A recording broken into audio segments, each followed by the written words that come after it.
Nicolas, bonjour. Bonjour Yann. Merci de nous avoir invités dans ces beaux locaux à Granville pour discuter un petit peu contenu et un contenu un peu particulier, c'est le contenu en affaires publiques. Alors on va un petit peu en discuter tout à l'heure, mais d'abord peut-être, est-ce que tu peux te présenter en 2 minutes? Bien sûr. En tout cas, merci à toi Yann pour de prendre ce temps-là. Donc pour ma part, Nicolas Jardin, moi, je dirais que la première particularité, c'est que je suis Grandvillais, Grandvillais de toujours, hein, et Souche. de. Alors je ne sais pas si c'est le bon terme, mais en tout cas c'est ma ville, c'est mon territoire, et je pense qu'aujourd'hui, au regard des grands enjeux qui sont les nôtres, c'est important ce rapport au territoire. J'ai grandi à Granville, j'ai effectué mes études jusqu'au baccalauréat. Ensuite, à partir du baccalauréat, je suis parti à Paris, en classe préparatoire au sein d'un lycée qui s'appelle Louis-le-Grand. Au terme de ces 2 années de classe préparatoire, j'ai intégré une école de commerce qui s'appelle l'ESSEC. Et moi, ma particularité, c'est que j'ai toujours été passionné de politique publique. Et donc, assez rapidement, j'ai essayé de construire mon parcours en rapport avec cette passion-là. Et donc, mes premières expériences professionnelles étaient résolument orientées vers les enjeux politiques, puisque j'ai commencé auprès d'un cabinet de conseil en affaires publiques à Paris, juste à côté de l'Assemblée nationale. Et puis ensuite, je me suis envolé pour New York, au sein de ce qu'on appelle la représentation permanente de la France aux Nations Unies. C'était un stage de 6 mois. Là-bas, j'étais rattaché aux affaires politiques du Conseil de sécurité, donc une expérience absolument fantastique. Ensuite, un petit crochet par l'Afrique du Sud et Johannesburg, au sein de la CCI France-Afrique du Sud. Là aussi, c'était une expérience de quelques mois. Et enfin, une expérience à Paris, à Bercy, au sein de ce qu'on appelle l'inspection générale des finances. Et en quittant Bercy, une envie, je parlais de territoire en introduction, une envie de reconnexion avec ces territoires, et donc le lancement d'un cabinet de conseil ici à Granville, qui rayonne sur l'ensemble du quart nord-ouest de la France, Granville, Lille, et puis bien sûr Paris, hein, pour des raisons de développement d'affaires et professionnels. Et donc, que fais-je aujourd'hui? C'est donc un cabinet de conseil en stratégie dont la singularité est d'accompagner des projets qui ont de forts enjeux liés à ces questions de politique publique. Donc là, il y a une vraie question qui se pose hein, quand on plante ce décor-là, c'est est-ce qu'il s'agit dans ce cas-là de conseils en affaires publiques? Et je dirais qu'il y a deux façons de répondre à cette question. La première, c'est de répondre par la négative, et d'ailleurs ça se traduit hein, dans mon appellation, puisque quand je présente mon cabinet, je parle de conseil en stratégie, en disant que si on part du principe, et c'est un petit peu la compréhension actuelle et générale de ce que peuvent être les affaires publiques, si on se dit que les affaires publiques c'est que de la représentation d'intérêts, dans ce cas-là, non, je ne fais pas d'affaires publiques. En revanche, si on considère plutôt une notion qui m'est importante et que j'aimerais bien voir se développer. L'idée est un petit peu d'avoir des affaires publiques à la française.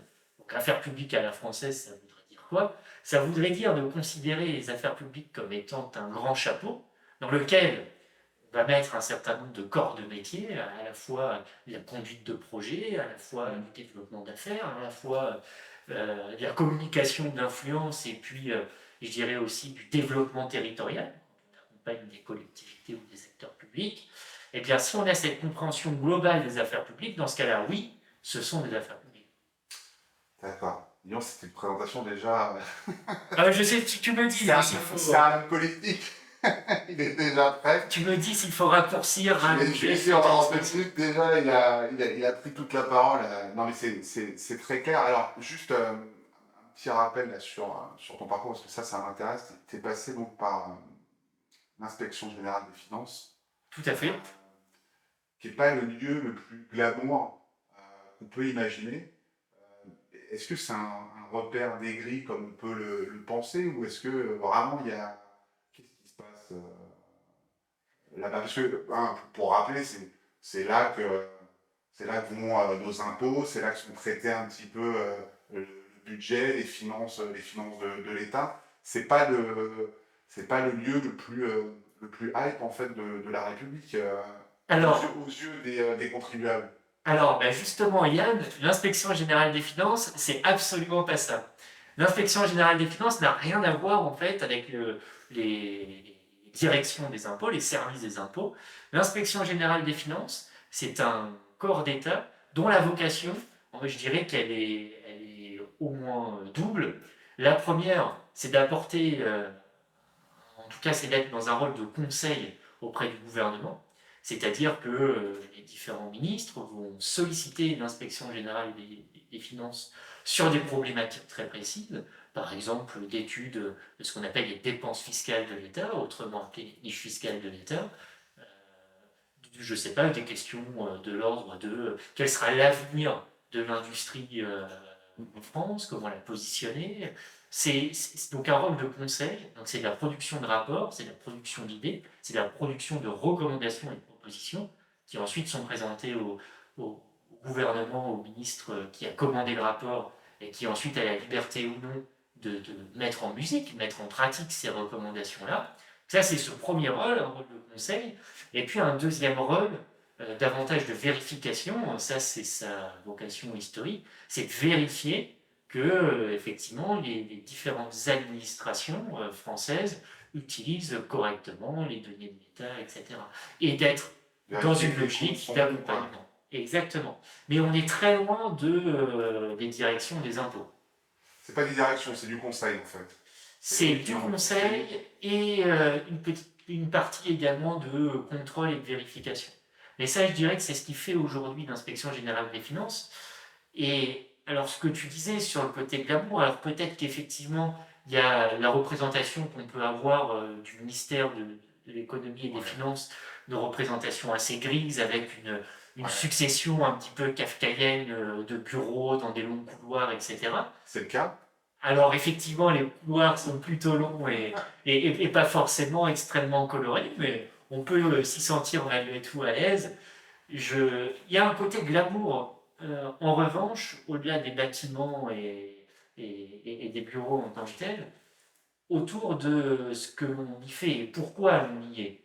Quand on est au sein de l'inspection générale des finances, c'est parce qu'on a cet amour du service public, du service de l'État. Alors moi j'y étais, c'était 6 mois, hein, c'était un stage amélioré, entre guillemets, c'était à la sortie de mes études à l'ESSEC. Et ce côté glamour, on va le retrouver là-dedans, dans cet esprit très républicain de service de l'État, de service de la nation, et de la façon dont on la projette dans les grands défis qui sont ceux du 21e siècle. Donc ça, c'est extrêmement stimulant. Et puis, je rajouterai quand même une chose, c'est que l'inspection générale des finances fait partie de ce qu'on appelle en France ces 3 grands corps, aux côtés de Conseil d'État et la Cour des comptes. Et c'est, on retrouve dans ces 3 grands corps une vivacité intellectuelle, une vivacité d'esprit. C'est extrêmement agréable de travailler dans des contextes comme ça. Donc voilà, pour apporter quelques éléments de temporisation. Très bien, très bien. Aux a priori de départ. Donc ils auront moins de mal à recruter dans les prochains. Très bien. Mais alors du coup, avec ce que tu dis, toi tu es quand même parti sur un parcours plutôt entrepreneurial. Tu as décidé finalement quand même de monter ta boîte. Finalement, pas si longtemps après être sorti des études. Donc même si on arrive à dire un peu la passion un petit peu de la politique, entre guillemets, de la vraie politique, pourquoi tu as décidé de faire ça, de faire un petit pas de côté? Pourquoi? Alors, pour une raison assez simple en réalité. Je dirais qu'en sortant de Bercy, plusieurs pistes ont été explorées de mon côté, que ce soit dans des instances politiques à proprement parler, au niveau du Parlement notamment, ou alors au sein de milieux très politisés, mais un peu différents, qui vont par exemple être des banques d'affaires, etc.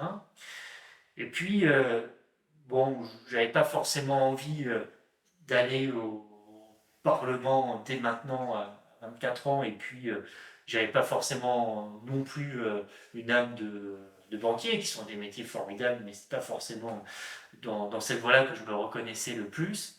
Et donc, c'est tout simplement en discutant avec un camarade qui me dit, mais Nicolas, tu connais deux, trois trucs en politique publique, alors très humblement, hein, parce qu'à 24 ans, on connaît jamais vraiment grand-chose. Mais en tout cas, tu as cette passion-là.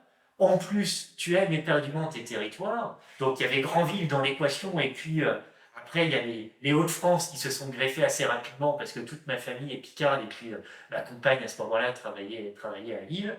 Je me suis dit, bah, pourquoi pas essayer de construire quelque chose en lien avec ces territoires que j'aime. Donc, Normandie, Hauts-de-France, il y a une continuité assez intéressante à aller explorer entre ces deux régions-là, et puis bien sûr, y rattacher la région Île-de-France, parce que c'est le poumon économique de la nation, et puis il y a un volume d'affaires aussi qui est intéressant à aller explorer de ce côté-là. Donc, en partant de cette idée de construire quelque chose autour de ces trois territoires, ce camarade m'indique, mais écoute, t'as qu'à monter ta propre boutique. Alors j'ai trouvé l'idée absolument impossible, complètement audacieuse, du coup j'ai adoré. Je me suis dit pourquoi pas, après tout à 24 ans, qu'est-ce qu'on a à perdre? Donc avec beaucoup de naïveté et beaucoup d'innocence, je suis vaillamment allé m'inscrire auprès des registres pertinents. Exactement, j'ai créé, donc, je me suis doté d'un numéro SIRET. J'étais fièrement dirigeant d'entreprise avec absolument aucun client, puisque généralement, quand on ouvre une activité de conseil, on ouvre avec quelques clients de départ. Moi, j'ai d'abord ouvert l'entreprise et puis j'ai attendu une semaine sur mon canapé en me demandant bien pourquoi est-ce qu'on ferait appel à moi. Et au bout d'une semaine, la première mission est arrivée. C'était une mission formidable.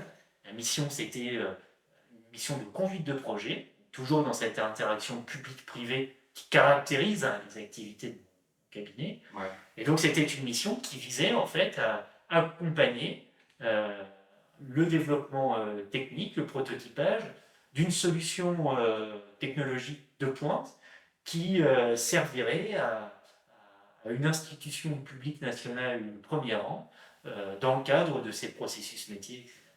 Et donc, dans ce cadre-là, qu'est-ce qu'un cabinet comme le cabinet 37? Alors, j'ai appelé ça cabinet 37, on peut peut-être pouvoir expliquer pourquoi. Pourquoi 37? Voilà, pourquoi 37? Les cabinets, oui, maintenant on sait, les cabinets d'avocats, les cabinets d'affaires, on comprend, mais alors pourquoi 37? Alors, là aussi, c'est très simple. Mon papa étant médecin, cabinet Germain, c'est déjà pris. Et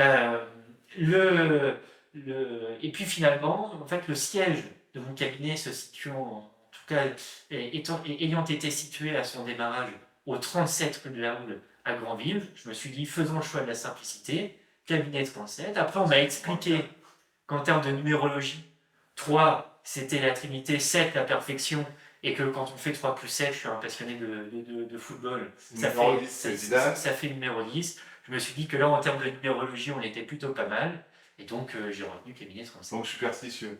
T'es assez superstitieux Superstitieux, non, mais en revanche, convaincu de la puissance des symboles, et je crois que cela vaut à la fois dans le milieu des affaires, dans les milieux économiques, que évidemment, je dirais éminemment en politique. D'ailleurs, en politique, les gens que tu as croisés, ils sont superstitieux. Il y a beaucoup de superstitions dans le milieu politique. Alors, Disons, est-ce que tu as des petites anecdotes? Est-ce qu'ils font ils jettent du sel, ils font des tours de chaise, ou quand ils doivent passer des amendements Alors, je ne parlerai pas de superstition. Je parlerai en revanche d'inquiétudes qui sont inhérentes à l'exercice de responsabilité de premier plan, et donc en particulier en politique, quand il s'agit de conduire une collectivité, qu'elle soit locale ou même à l'échelon national. Je dirais que cette inquiétude, elle revient en permanence, mais je pense que c'est aussi le lot d'un certain nombre de dirigeants d'entreprise. Ouais. C'est un peu une forme de syndrome de l'imposteur, c'est de se demander si effectivement on a toutes les qualités pour exercer ces responsabilités-là. Et puis surtout, une envie de bien faire permanente qui est difficile à assouvir et à accomplir dans sa plénitude, parce que les sujets dont on est responsable politique, et je crois qu'il faut vraiment avoir cette conscience-là, on est tellement sollicité sur des sujets diamétralement différents, parfois diamétralement opposés, que c'est difficile de pouvoir être expert sur tout, de tout, en tout lieu, et en tout temps. Et je crois que ça, c'est une vraie difficulté que je remarque au sein du personnel politique, c'est d'avoir cette capacité-là à pouvoir parler de façon pertinente d'absolument tous les sujets sans être dans le Sans en commentaire. être un expert. Exactement. Et sans non plus passer, à la fois pour soi et pour les autres, pour un imposteur. Tout à fait. C'est ça un petit peu la difficulté. Sachant qu'aujourd'hui, vous êtes en plus dans un contexte, dans un climat où la parole politique est mise en question et contestée. Alors justement, on va en parler, parce que nous, l'idée, c'est vraiment de discuter un peu du contenu. Et c'est vrai que quand on pense cabinet affaires publiques, je sais que tu n'aimes pas trop le terme, mais on pense souvent lobbying. Et alors, ce serait intéressant justement d'avoir un peu ta définition du lobbying, savoir si toi, tu te considères, dans une certaine mesure, comme un lobbyiste. Alors, je sais que les missions justement que tu peux faire, elles sont très très variées, mais est-ce qu'il y a cette idée, alors peut-être c'est une idée imaginaire du lobbyiste qui traîne dans les couloirs de l'Assemblée ou de l'Élysée, qui essaye de faire passer des amendements pour des groupes qu'on ne connaît pas forcément. C'est quoi ta vision un petit peu de cette image qu'on voit beaucoup dans les films notamment? Alors, je vais avoir du mal à décrire vraiment le quotidien d'un lobbyiste et les pratiques d'un lobbyiste, puisque donc, le cabinet 37 n'est pas un cabinet de lobbying. Le cabinet 37, en fait, s'articule autour je dirais, de 4 familles de missions. La première étant la conduite de projet, telle que j'ai pu le décrire précédemment. La deuxième famille de missions, plutôt autour de l'idée de développement d'affaires. Comment est-ce qu'on peut s'inscrire intelligemment dans les grands enjeux de société, les grands enjeux de politique publique pour pouvoir développer des projets. Je vais donner un exemple. Typiquement, ça va être l'accompagnement d'un acteur de l'énergie, et notamment des énergies renouvelables, qui va par exemple vouloir développer des projets sur un territoire donné qu'il connaît peut-être moins bien que d'autres concurrents. Et donc là, le cabinet 37 va venir en soutien pour l'accompagner dans sa compréhension du territoire, rencontrer les acteurs du territoire pour connaître leurs problématiques, leurs inquiétudes, leurs points d'attention, pas dans une logique de conviction, parce qu'il ne s'agit pas d'aller chercher telle ou telle voie, mais plutôt dans une logique de construction des projets bien en amont. Troisième famille de projets, plutôt de la communication d'influence. Donc là, c'est une famille de la communication assez classique, publication de tribunes, de livres blancs, etc. Et puis, quatrième famille de missions, où là, on va être dans le développement territorial. Donc là, ça va être accompagné, non pas des acteurs privés, mais plutôt des acteurs publics, pour eh bien, mettre en place des dispositifs qui puissent rencontrer leur public. Je vais donner un exemple. Il y a un dispositif, je ne sais pas, moi, je vais dire un exemple fictif de reconversion professionnelle. Vous voulez atteindre vos publics qui vont être les entreprises et les salariés. Comment est-ce qu'on pense ces dispositifs pour pouvoir atteindre efficacement Du point de vue de la collectivité sur Exactement. ces démarches pour Exactement. toucher finalement d'un point de vue de communication. Et donc, quand on décrit ces 4 familles de métiers-là, on n'est pas dans ce qui va être la définition assez classique du lobbying, c'est-à-dire porter un amendement auprès d'un parlementaire ou tout simplement porter des propositions auprès de cabinets ministériels, etc. Donc c'est ça le lobbying en fait, c'est vraiment porter un amendement auprès d'un parlementaire pour faire passer une loi quoi. Sa définition la plus... Peut-être avec une petite mallette remplie de billets. Alors, la mallette, certainement pas. Aujourd'hui, vous êtes dans des niveaux de contrôle et de transparence. Vous avez C'est un mythe. C'est vraiment un mythe. Alors non, c'est pas un mythe. C'est clairement pas un mythe parce que quand vous devez effectivement déclarer toutes les actions de représentation d'intérêt que vous êtes amené à accomplir au cours d'une année de façon assez précise auprès de ce qu'on appelle les hautes autorités de la transparence de la vie publique, la HATVP, non, il y a assez peu de métiers qui doivent déclarer... ce niveau-là d'exigence. Exactement, d'être dans ce niveau de déclaration et de contrôle. Donc non, je pense que ces fantasmes-là ne sont... Je ne sais pas comment ça peut être pratiqué par le passé, mais en tout cas, dans l'état actuel des choses, moi, en tant qu'observateur, c'est éloigné de tout ça, je pense que on y est très loin. On y est très loin. Et alors, du coup, parce que dans un peu les familles de missions que toi t'opères, justement la communication d'influence, elle peut un peu s'assimiler quand même à ça. C'est-à-dire, c'est quoi? L'idée, c'est de valoriser une entreprise auprès d'institutions publiques pour l'aider peut-être à obtenir des marchés. Comment ça s'articule? Comment tu le vois? Alors effectivement, il y a des enjeux de définition qui sont assez importants. Lobbying, est-ce que c'est le strict synonyme de représentation d'intérêt? C'est pas forcément toujours très clair. Et donc le cabinet 37, sans être dans ce portage d'amendements auprès de parlementaires, etc., donc c'est quelque chose que ne fait pas le cabinet. Le cabinet, en revanche, déclare des actions de représentation d'intérêt, plus par prudence et par transparence, auprès de la HATVP. Et donc typiquement, ça va être l'organisation de visites institutionnelles, de visites d'usines, de visites de sites, pour donner à voir en fait aux décideurs d'un territoire la réalité d'une activité. Et l'idée, c'est d'être dans le partage d'une information qui soit la plus neutre possible, c'est-à-dire de donner à voir les activités telles qu'elles sont, loin justement des fantasmes. Là, on a pu parler de fantasmes autour du métier de lobbyiste.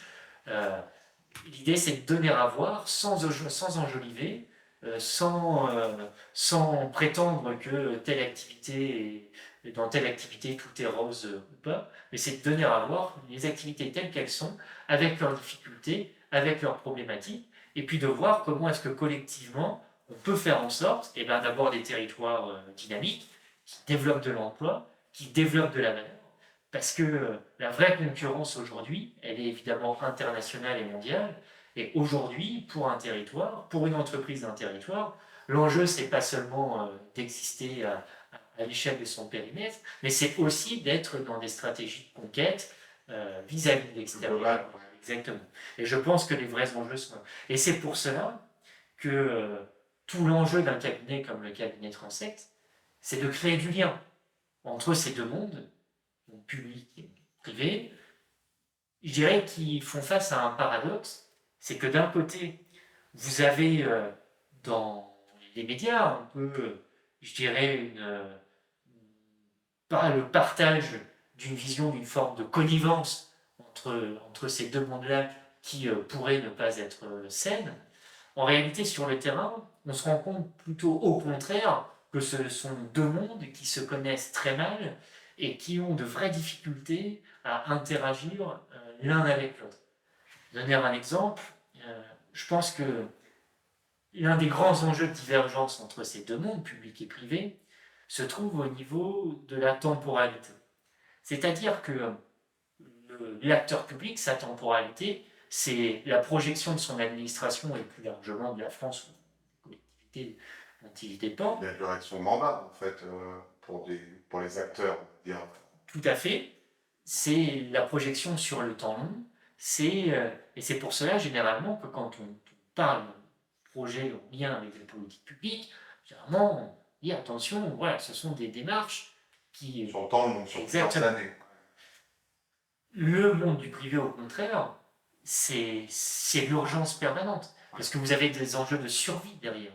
Et je crois que ces enjeux de survie vont être encore plus exacerbés dans les années à venir, puisque je pense qu'après la période post-bulle Internet, on a connu une forme de stabilité relative avec, je dirais, certaines permanences et un monde qui était structuré et avec de la visibilité sur 5, 10, 15 ans. Je crois qu'aujourd'hui, on rentre dans un monde de perturbations assez fortes. Permanente. Et pour le coup, permanente. La première des perturbations, elle est évidemment environnementale, parce qu'aujourd'hui, je pense que l'enjeu n'est plus tellement un enjeu de transition, parce qu'on a malheureusement loupé le coche, mais un enjeu d'adaptation, puisqu'aujourd'hui, les perturbations liées au dérèglement climatique, elles sont déjà là, avec des périodes de sécheresse plus longues, des périodes de pluie diluvienne plus longues. Tout s'intensifie, tout devient plus extrême, et donc le vrai enjeu, c'est comment est-ce qu'on va penser l'adaptation de nos sociétés, donc en particulier des entreprises et des décideurs publics qui façonnent le cadre d'ensemble dans lequel se meut à la fois la société et se meuvent les entreprises. Mais alors, comment on en parle, ça, justement? Parce qu'on l'a vu, c'est intéressant, ce passage sur les politiques justement environnementales, parce que c'est un enjeu et on voit que maintenant il y a pas mal d'entreprises qui ont pris un peu le taureau par les cornes. Alors, on parle de greenwashing, mais en tout cas, elles se sont investies là-dessus. Est-ce que justement il n'y a pas un retard sur le côté politique et sur la communication politique par rapport à la communication justement d'entreprise, à la fois justement sur le temps de la communication et à la fois sur les méthodes, les moyens de communication, c'est-à-dire comment le secteur politique arrive à communiquer sur ces enjeux-là qui sont des enjeux quand même vraiment importants. Je vais distinguer deux choses sur cet aspect communication politique. La première chose, c'est la communication politique par les entreprises. Et la deuxième chose, la communication politique par les politiques eux-mêmes. Du côté des entreprises, est-ce qu'on peut parler de retard? Je ne sais pas. En revanche, ce qui est sûr, c'est que les entreprises ont compris une chose, et de façon générale aujourd'hui, c'est qu'elles sont des acteurs politiques à part entière.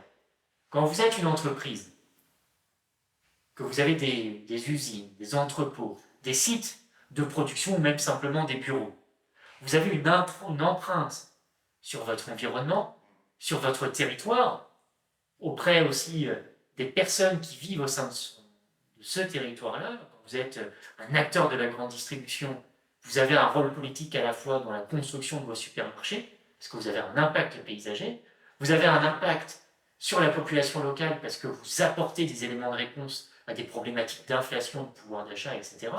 Et puis plus largement, vous êtes en prise avec des enjeux de sécurité au travail, dans les entrepôts, etc.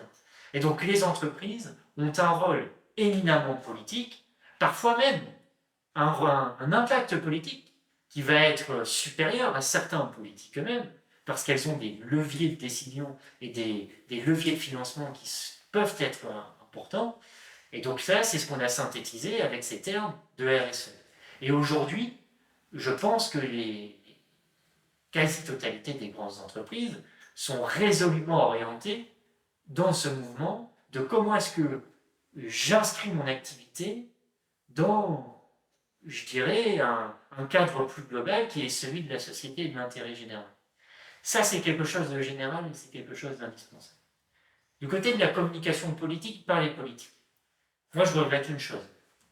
Dans ce cas d'espèce, moi, je regrette, parlais de puissance symbolique tout à l'heure, je regrette une forme de désacralisation de la parole politique. Et en la matière, l'émergence et surtout la place qu'occupent aujourd'hui les réseaux sociaux. Est-ce que c'est pas bien fait aussi? Est-ce que justement, est-ce que eux communiquent suffisamment bien pour que leurs paroles ne soient pas désacralisées, justement? Je pense que les torts sont largement partagés. Il y a à la fois la problématique du support, où quand vous êtes dans une logique de communication quotidienne, où vous devez publier 4, 5 fois, 6 fois par jour des tweets pour vous exprimer sur tous les sujets, on perd le côté un petit peu sensationnel quelque part de la prise de parole d'un politique et du politique. Après, bien sûr, les responsables politiques ne sont pas que victimes de cela. Ils se sont engagés également d'eux-mêmes dans ce mouvement-là, parce que je crois que vous êtes on est dans une situation où on est confronté à une forme de saturation d'informations permanente. Ouais. Et donc, face à cette saturation d'informations, face aussi à la rapidité avec laquelle on passe d'un sujet à l'autre, je crois qu'on a terminé, on est sorti de l'ère du buzz, parce qu'en réalité, il n'y a plus de gros buzz aujourd'hui. C'est une succession de mini-buzz auxquels on assiste tous les jours. Exactement. Et donc, par rapport à ça, la tentation, c'est de se dire je vais parler de tout le temps. Ouais. Et ça, je crois que c'est quelque chose de compliqué. Et en fait, ce que je regrette plus largement, c'est qu'aujourd'hui, on a une classe politique qui se définit essentiellement par le pragmatisme. Et ça, c'est à la fois bien et pas bien. C'est très bien parce qu'on a des politiques qui vont être ancrées dans les problématiques de la société, etc. Mais je trouve qu'on a perdu quelque chose d'important, qui est une forme de romantisme. Le romantisme. Oui. Il faudrait qu'on revienne à un romantisme politique. Alors, c'est quoi ça? Alors, je pense que moi j'ai tendance à synthétiser l'échiquier politique autour d'une équation avec d'un côté le romantisme et de l'autre le pragmatisme. Donc il faut s'imaginer un peu une ligne avec ces deux bords-là. Et je pense que, en tout cas, moi, la parole politique et le positionnement politique que j'appelle de mes voeux, c'est un positionnement politique qui se situe à la croisée de ce romantisme-là, de ce pragmatisme. Quand vous prenez une personnalité politique telle que le général de Gaulle, souvent et un peu à tort et à travers du général de Gaulle, mais il est assez difficile de dire si le général de Gaulle était pragmatique ou romantique. Il était les deux à la fois. Et je crois que les deux aspects sont importants. Parce que la vocation première du représentant politique n'est pas de légiférer sur le cours de la pomme de terre ou sur je sais quel autre aspect extrêmement technique. Je pense que la vocation première du politique, c'est de dessiner un cap, c'est de fixer un horizon, sans vouloir faire de la publicité mal placée pour un parti qui essaie de mélanger. Mais c'est en tout cas de fixer un cap et de fixer un horizon. Aujourd'hui, je pense que ce cap-là, il n'est pas très clair. Il n'est pas forcément très clair.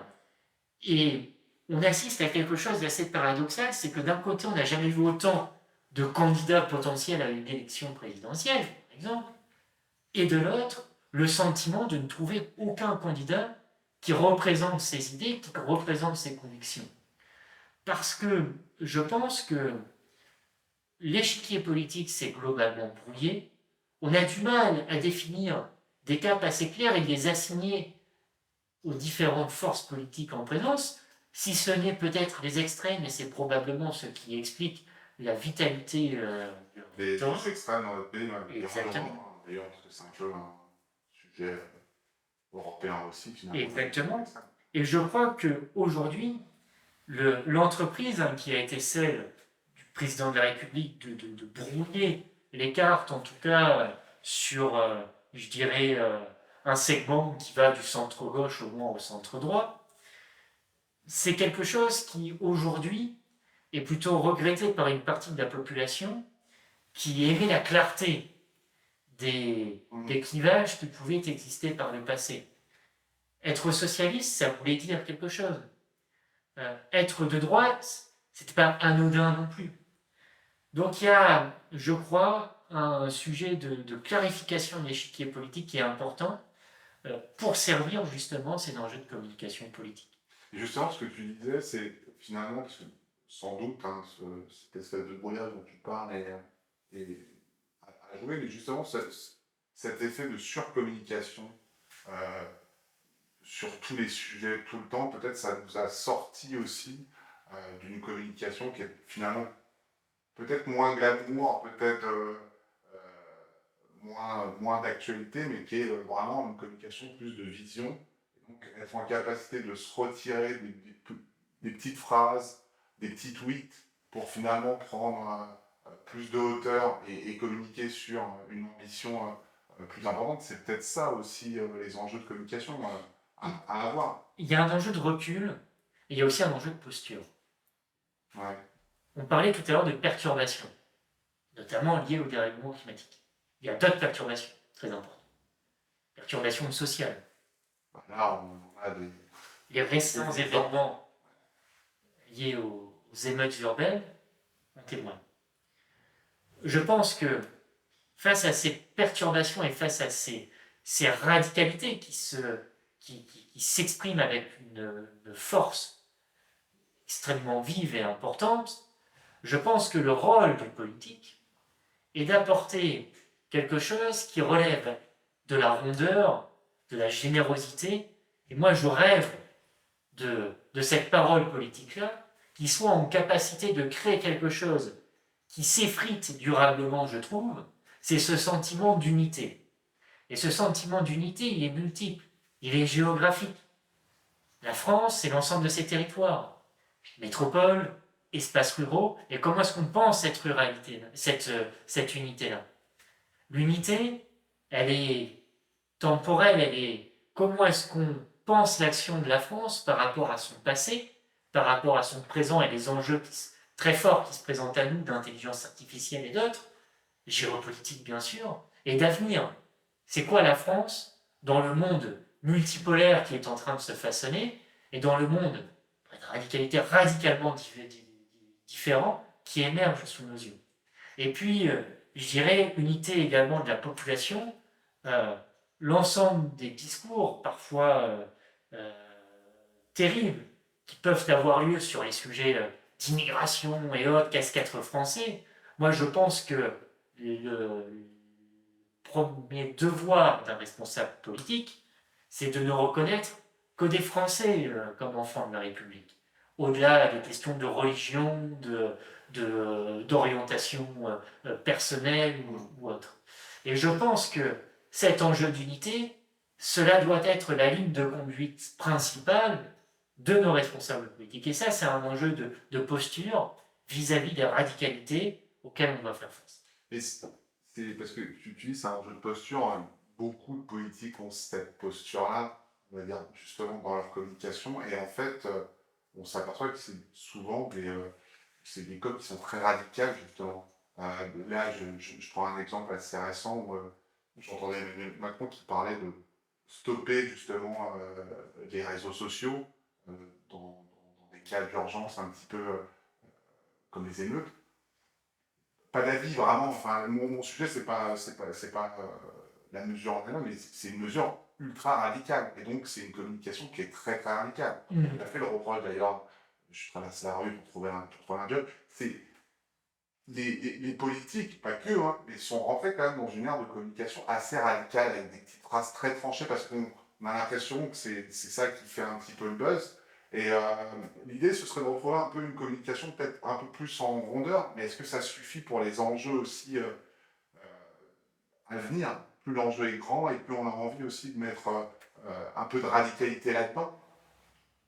Alors, je pense que cette radicalisation, elle s'observe effectivement dans la parole des politiques eux-mêmes, pour une raison assez simple, c'est qu'aujourd'hui, je pense que la croyance globale, c'est que pour exister, il faut cliver.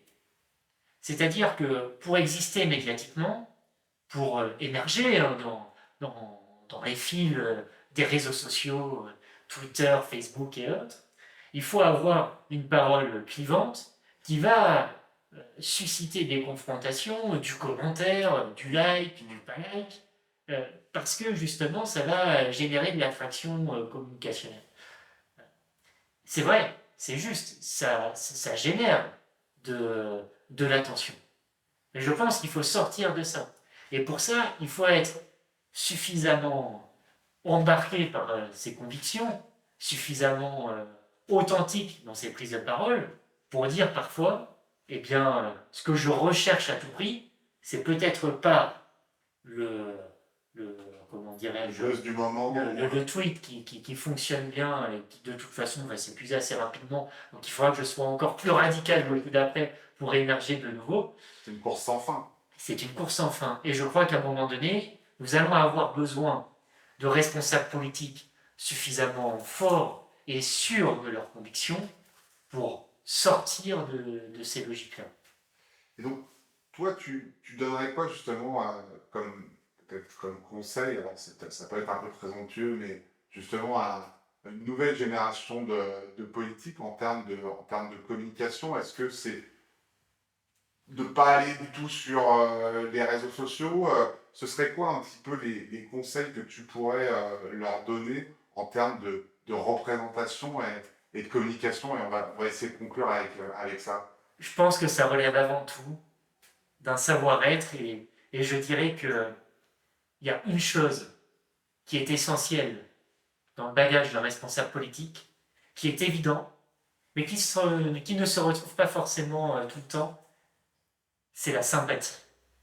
Moi, j'attends d'abord du responsable politique qu'il soit sympathique, qu'il aime ses administrés, qu'il aime son territoire, et qu'il n'aura pas réponse à tout, mais qu'il ait cette honnêteté de le dire qu'il ait cette honnêteté d'exposer les difficultés auxquelles il peut être confronté. Et je pense que ça, c'est déjà beaucoup. J'ai eu le grand bonheur de rencontrer dans mon jeune parcours des présidents de la République, et en particulier un président de la République qui est le président Jacques Chirac. C'était en octobre 2013. Le plus sympa des présidents. Voilà. Manger des pommes. Manger des pommes. Puis en plus, on est à Granville en Normandie. On en a des pommes. Et avec un temps comme celui-ci, on en aura encore plus. Donc c'est merveilleux. Le président Jacques Chirac nous a fait grand honneur, avec 2 camarades, de nous recevoir dans ses bureaux, donc à l'époque Rudy, on était bien sûr plus président de la République. Et je crois, de mémoire, cette entrevue avait dû durer près d'1 heure, 1 heure et demie. C'était une entrevue qui m'a marqué pour la vie. Vous avez un représentant politique, un président de la République, qui vous enveloppe complètement. Vous avez une présence et vous avez le sentiment d'être face à un moment de l'histoire de France. Et je crois que cette sympathie naturelle que pouvait dégager un président comme le président Jacques Chirac, c'est quelque chose d'essentiel et qu'on ne retrouve plus forcément aujourd'hui. Et c'est quelque chose, je crois, que une partie de la population regrette dans les prises de position et parfois dans les postures de la majorité présidentielle actuelle. Où vous avez un président de la République qui parfois est dépeint comme étant éloigné, avec une forme de mépris. Bon, je ne sais pas si c'est vrai ou pas. En revanche, c'est quelque chose qui est perçu donc, du point de vue de la communication politique, c'est intéressant. Donc, la première des démarches, c'est d'aller rechercher et d'aller susciter cette sympathie-là. Je crois que c'est essentiel et je crois qu'on en a aujourd'hui terriblement besoin parce que c'est un facteur d'unité et parce que face comment dirais-je, aux multiples défis auxquels nous sommes confrontés, on a besoin aussi de se dire qu'il y a de l'espoir, qu'on a un pays qui est formidable, pétri d'atouts, pétri de richesses, et qu'on va pouvoir relever avec ce qui caractérise depuis toujours le génie français, ces défis-là avec les plus grands des succès. Bah, très bien, c'était le mot de la fin. En vrai, je peux te dire que c'était vachement sympa pour le coup. Et puis, je te dis à très vite. Je vais peut-être rajouter une chose. Il y avait Jean-Louis Debré, qui avait sorti, je crois, un livre Quand les responsables politiques nous faisaient rire. Et je crois aussi qu'on a besoin que nos responsables politiques nous fassent rire, pas forcément pour les mauvaises raisons, Pas à leurs dépens, mais pas à leurs dépens, mais en tout cas, c'est important aussi l'humour en politique. Et je crois qu'aujourd'hui, quand on regarde les différents débats, quelque part on s'ennuie un petit on n'a peu. pas trop envie de se marrer. Voilà, et j'aimerais un peu moins m'ennuyer dans nos débats politiques actuels. Ok, très bien. Eh bien, merci beaucoup, Nicolas. Au revoir.